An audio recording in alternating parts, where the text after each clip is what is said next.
Be about three different things. Number one, it's going to be how I ended up in segregation while I was in Summers, and that was by stabbing this black inmate named Kelly, who was known in prison as the Booty Bandit.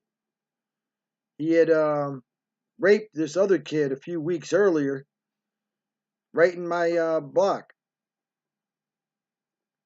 The other part of the story is about the priest that I ended up scamming myself, which is kind of ironic given the situation with Dennis Como that I had told you about in my previous post. But it's also about a transformation, an experience of enlightenment that happened to me while I was in Summers in a riot. So let me begin with the uh, the stabbing. I was in the chow hall in Summers, Connecticut prison. It's a very big chow hall, and this black guy, like I said, named Kelly, who's known as this booty bandit. He's sitting a few tables over, and he's laughing with his buddies, talking about how he's going to come in my cell in the morning and take my ass. Well, I sleep pretty hard, and the doors cracked early in the morning, and all he had to do was slip inside of there. So I says, well, I'm not going to wait for that. I went over there and I had the fork underneath my tray, and I says, hey, you want my pigeon? That's what we call that chicken we eat in there, right? It's kind of, sorry like that. So he goes, oh yeah, like he's got me all punked out. Well, he went for that chicken, man. I took that fork, bam! And I tried to get him in the eye, but I caught him right up over here, and I took that tray. I started beating him up over the head.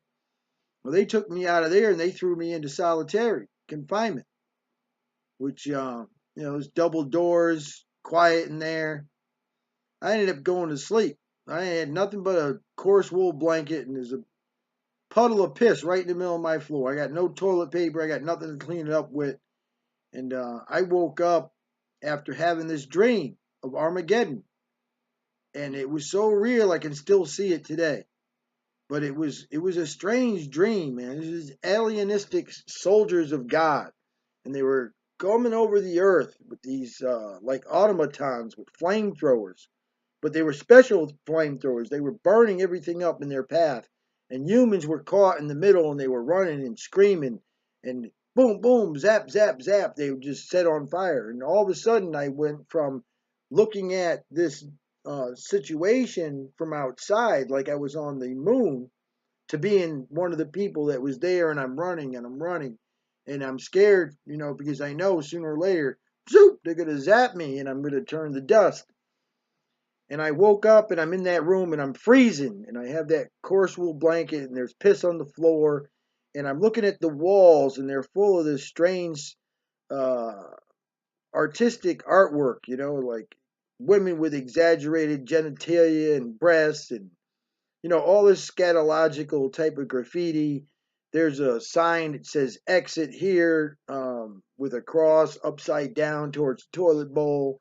And I look at it now, it's kind of like one of those cave initiations into manhood, you know. And I had read later, that the dream of Armageddon is indicative to a psyche that is really conflicted. So anyway, the goon squad, this phalanx of guards, they came to get me out of there, and I was so happy. I was like, finally, I'm leaving this isolation. And they were all dressed up in protective, firefighting equipment, and shields and batons and, the whole 9 yards. And they came and they got me. And as soon as they opened the main doors, I smelled nothing but smoke. And when we got into the segregation unit, there was fans going. You couldn't see. It was full of smoke. There was fires up and down the tier. And what had happened is this inmate named Kenny Satan Borak, yes, Satan, he's some kind of crazy ass devil worshiper. He had instigated some type of riot in there, and everybody was confined in their cell, but they got this steel desk chair loose, and they passed it from one cell to the next. And it was basically you broke your toilet and your sink, and you threw out your linen and your beddings, and you set it on fire, or else you were going to be sacrificed. Well, as it happens, these COs, they brought me up to this cell, and I couldn't really see. My eyes are. I'm rubbing my eyes. I can't see nothing. The door opens. They boom push me in, shut the door, and I find myself in a cell that has no mattress. There's springs there. It's one of those old prison beds. There's no light bulb. There's no toilet. There's no sink. I mean, there's nothing. And this cell is covered, literally covered in feces and urine. And the toilet paper, dirty toilet paper, it's hanging through the springs. It's against the wall. It's on the floor. It's everywhere. And I'm yelling to try to, clean up the cell, get a mop or something. Nobody's listening to me. And as I'm going through this, nightmare of being stuck in the cell full of human waste, the guy next door to me holds out his vanity mirror. And he says, "Hey there, my lamb." Well, come to find out, I'm right next door to Satan Borak, Kenny Satan Borak. And he had groomed his features to personify the devil. He had the long nails, the little goatee. And I got to tell you, man, he had me convinced. And he's like, "Listen," he says, "you're going to either have to join us and sign your soul over to the devil, or you're going to be the next one to get sacrificed." I says, "Well, I don't know what you're talking about. What do you mean sacrifice?" Well, what happened is, since they broke all their toilets, they issued out urinals so they could go and, piss in and crap in. And the COs would have to let them out. If they didn't let them out, they'd throw it on them. So what would happen is the previous cellmate didn't want to, sell his cell to the devil, or I don't know what it was. He just got sacrificed. So when they let the guys come out, they threw their piss and shit on him. So that was the deal, man. It's either sign my soul to the devil, or get sacrificed, man. Get all this piss and shit thrown on me. So I'm looking at him, man, and I was like, this was my rock bottom, man. I got this priest stalking me. You know, I, I don't believe in God no more. I blamed him for being where I was. I blamed my mother for being where I was, teaching me how to steal. I mean, I got up in the corner and I sat down in that shit and that piss, curled up like a fetal ball, and I started thinking about killing myself. And this Satan, he's holding out the mirror and he's like, "Hey, he's talking all this shit, and there's screaming devil incantations that he's leading, curse the ward and set us free and rise the beast up from the depths, all this crazy nonsense." So I come to the determination, man, that I'm going to kill myself. I get up and I start looking around, and I'm even more lethargic and catonic because I can't find anything to damn kill myself with. Well, as I'm contemplating very seriously killing myself, is all of a sudden I feel this light. I'm swept up in it. It's a near death experience, and instantaneously, I kid you not, my consciousness changed. I went from you know uh, being hateful and miserable and self-centered to having compassion. And I realized that everybody shares the same sorrow in life. We have death on our shoulders. The only anodyne to this life is love. So now when this Kenny holded out the mirror again and I seen him, I wasn't scared of him anymore.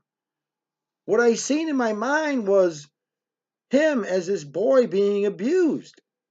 And it all became clear to me that here is a man that held on to the things that had happened horribly in his life. And what he became was a personification of evil. And I realized then that there's only two ways that you can lean with your heart, towards love or towards darkness. And just at that time, as serendipitous as it, things often happen, I look on the tier and there's a half, burnt book a little bit called Man's Search for Meaning by Viktor Frankl. So I got that book in and I read it and I was like, that book changed my life because here's a man that went through a horrific ordeal in Nazi Germany. He had his family burned alive in the gas chambers. And he went on through existentialism to find a meaning to live. And that meaning was to keep the memory of his dear wife and children alive in his mind. As long as he stayed alive, he could keep them alive. And that experience set me on a journey to try to find out what had happened to me. And I read just about everything by Carl Jung. I read just about everything by Joseph Campbell. And I read another book called Cosmic Consciousness. And these books, they taught me the truth. There's an inner secret metaphorical language in religion. And it is metaphoric, and you can personify, God or devil by the choices that you make in your life. Well, whereas I didn't know this, things happen, man, and I got down on the wrong path, man. But anyway, things chilled out. I got moved to another part of segregation, and I ended up next door to this carny, this old carny guy, man. He used to work in a carnival. He's a real card artist, this guy. And we used to play chess. Well, every day this guy's getting money slips in. I can see it in the mail. So I asked him, I said, hey, why don't you put me onto this? I'm over here. I ain't got no money, man. I need some help. You know anybody you hook me up with? He says, oh, you want to get down with this, what I'm doing? He says, you can get down with this. He says, you're a good looking kid. He says, you probably make a lot of more money at it than I am. I said, oh, yeah. So he passes me over this magazine called the New York Native. Gay magazine, a half naked dude on the cover. He says, yeah, he says he got some ads in the back there, P.O. boxes. Just write some of these guys and just play along and send them your picture and they'll send you money. I said, oh hell no, I ain't I ain't writing no damn homos. So he keeps on showing me those money slips and I'm sitting there, I'm dead ass broke. My mom ain't sending me nothing. No sir. So I says, all right, well, I'm going to try a couple. I got two pictures. I wrote this one person, and he sent me money. He worked for some college. And the other one was some guy named Peter Sabicki. I didn't know he was a priest yet. Just hold on. But I'm writing him about 2 months, and he writes me, he says, hey, he says, I got to tell you something.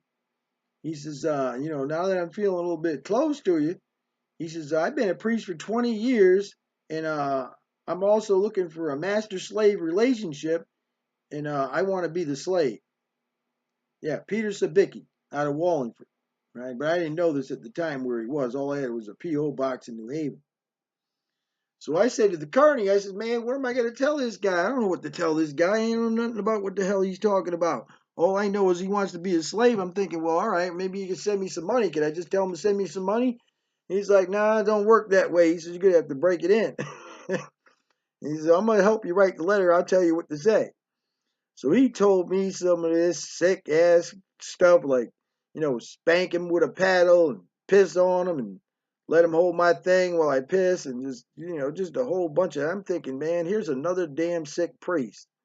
And I was like, you know what? I'm going to get me some justice, man. I'm going to get me one of these suckers. And I'm going to take this fucker to the cleaners.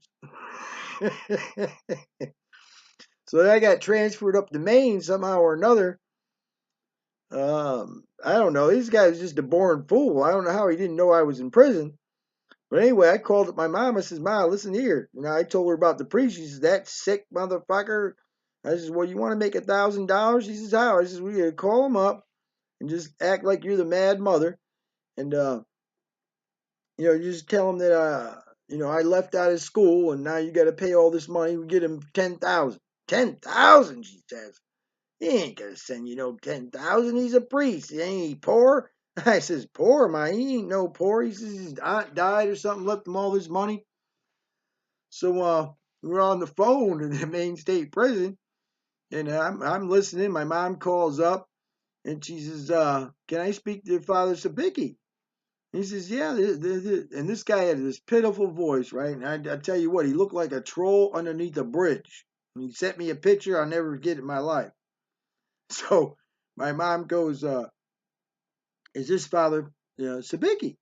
He says, "Yes, yeah, who's this?" "It's the mother, that's who," my mother says, right? He goes, he says, she says, "I read that filthy letter that you wrote to my son."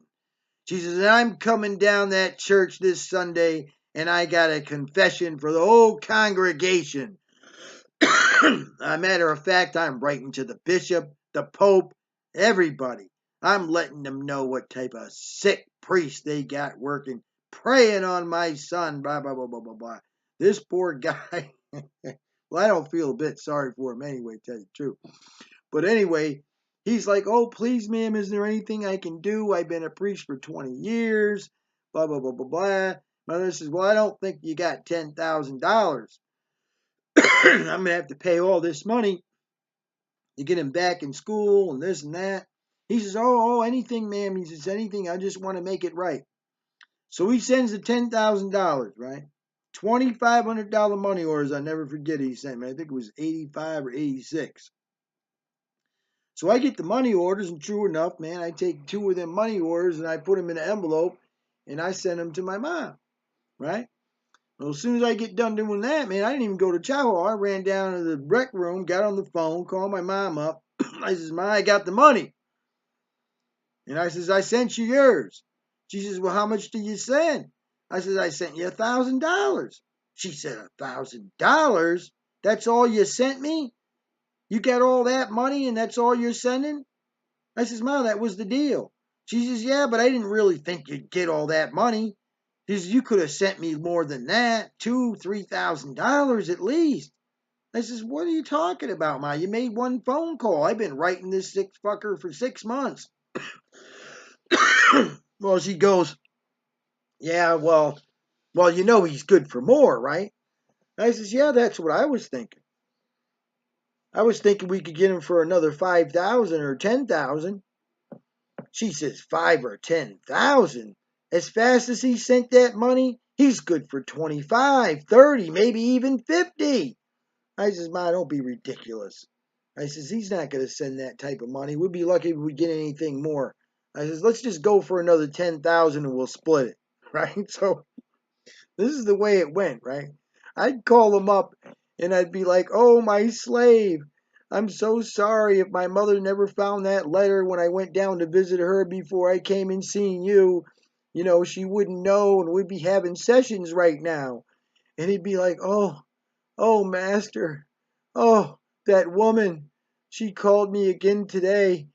He, I don't know if I can take another call from her. I really don't know. I'm about to have a breakdown. I might have to go into therapy." And I'd be like, "Oh, my slave, don't worry about it. We'll get this straightened out." Right?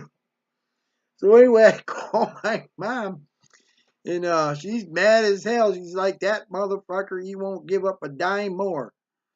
She says, "I'm gonna call him one more time. Can you hold on the phones?" Right? It's all right, mom. Well, he's still sending me all types of stuff, right? So anyway, she calls him up, and some other person answers the phone.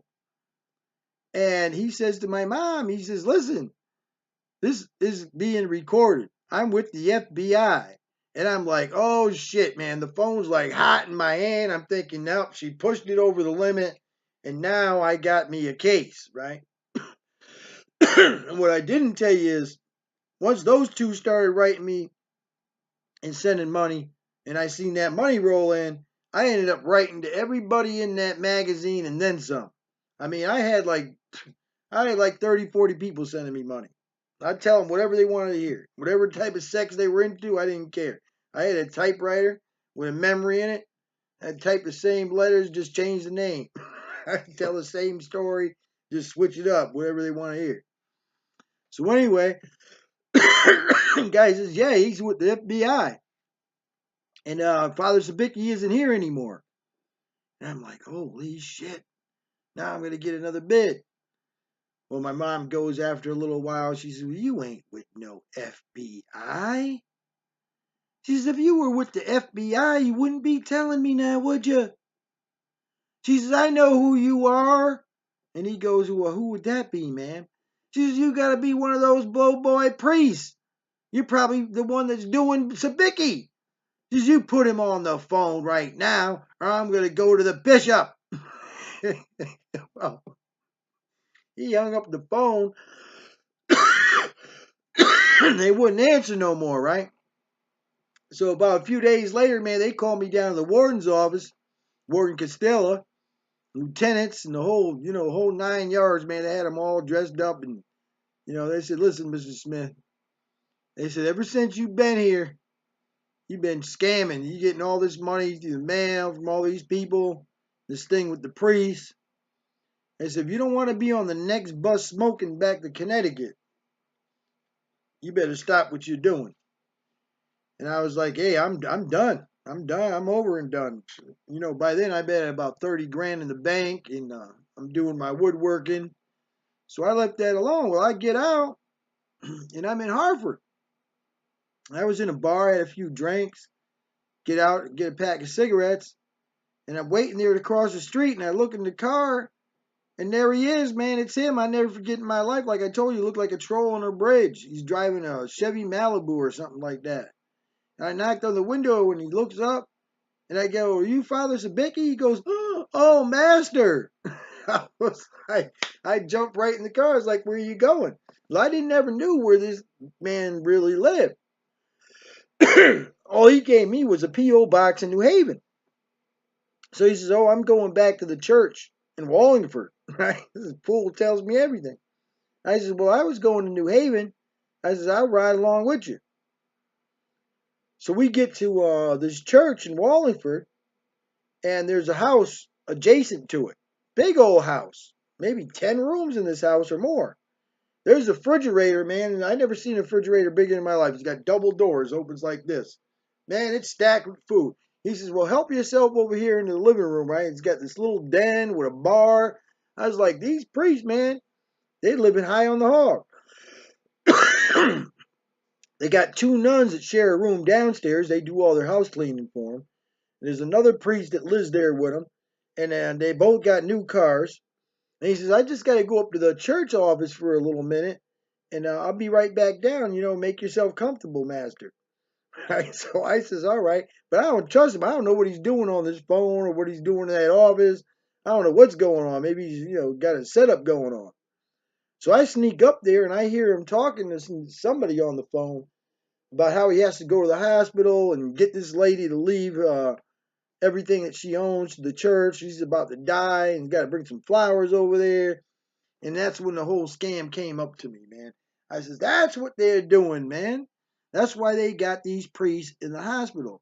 What happens is when your people get on that deathbed, you come to visit them, and you step out, the priest comes in, and they try to get them to leave their estate over to the church. I seen a thing on 60 Minutes where they got so much of this town in Italy that belongs to the church from people leaving it in their wills that the city can't even get enough taxes to pay for the city government services. So, you know, I heard that as like these people, man, they're molesting your kids, and then they're preying on the old people in the hospitals, get them leave everything, their estate over. That's why they get all that money to pay all these bills. So I don't feel a bit damn sorry for him. So anyway, I talk him in to giving me $3,000 so I can get an apartment in New Haven and we could have private sessions together, right? So we go to the bank. He gets a check for $3,000, and I said, "Well, listen, I'm going to need to borrow your car so I can go get the place, and I don't want nobody to see you." Right? So he gives me the keys to the car, man. I drive up to my mom's house. She's living next door to the Hells Angels Clubhouse in Bridgeport on James Street, right? So I get up there in her kitchen and I slide the check across the table. She picks it up, holds it real close. You know, my mom's got these thick Coca bottle glasses. She don't see that well. And she goes, "Oh, $3,000. Where'd you get that?" Right? And I take the check back. I says, "Remember the priest, Ma?" She says, "That son of a bitch, you found out where he lived?" I says, "Yeah, Ma. He's a church down in Wallingford." She says, "He owes me money." I said, "What the hell are you talking about?" "Well, all those calls I made, Ma." I says, "You got one call that you had to make for $1,000. I didn't tell you to do all them calls." She says, "Oh, I don't want to hear that shit. You got paid. I want mine, and I want it now." Right? Sorry. And my sister comes over. She wants to go, right? So we drive down there around 10 o'clock at night. By the time we got there, it was like 10, 11:30 or something like that, right? And before I left, this priest told me, he says, "Oh, Master," he says, "whatever you do," he says, "please." He says, "That woman, she gave me a nervous breakdown." He says, "Just leave her out of it." He says, "If I ever hear her voice again," he says, "I'm going to have a relapse." Right? So anyway, we get up there, and my mother's on this side of the door. My sister's on that side of the door. I knock on the door, and he answers the door in his slippers. And he goes, "Oh, Master, you're back." Well, my mom jumps out and she goes, "Oh, Master, you mother." And he goes, "Oh no, it's that woman," right? It's like he drops the glass, it breaks, and he starts screaming hysterically. My sister, jumps in and he's like, "Oh, you're messing with my brother, blah, blah, blah, blah." So I'm like, "Hey, we got to get out of here," right? The cops are going to come and we got his car. We got no way to get back, right? So I bring them home, man. I went to New York, Manhattan. I went to one of those bars where the woman walk on it, half naked. I got drunk. Might be the last time I got drunk, and smashed his car into one of those L train things.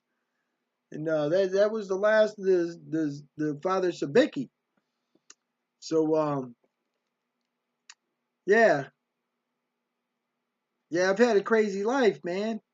I've had a crazy life, man. I got some really crazy stories to tell, man. It goes on. Everything I'm telling you is the God's honest truth. And not that I, that much strict of a believer in it. What I do believe in, I believe in karma, man. And I'm going to tell you something about karma. The hotel room I'm in, when I was doing my thing, I'm I can prove it. I came to this hotel and I walked right out. I told them I want a refund. I couldn't get the refund back. No, sir, they wouldn't give me the money back. But this room, man, was so bad. It stunk so bad. It was a horrible hotel. Now, this is where I'm living.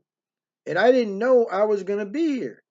I was made to come to this area by parole because I made a fake address up. And yeah, this is the hotel I just happened to go to, the place that I would not stay, right? And then every morning, now I did time for shoplifting in Walmart. Now every morning on my way to work on the bus, we got a few stops, 2 or 3 stops. That first stop goes to a warehouse that's got full of Walmart trucks outside. You know what I mean? So it's like every day I'm reminded of karma, man. Karma exists, you know? It really does. It really does, man. You got to generate goodness to get it back, man. And I bless all of you people out there, man. I don't know if a God exists. I think that I don't know. I just really can't tell you that.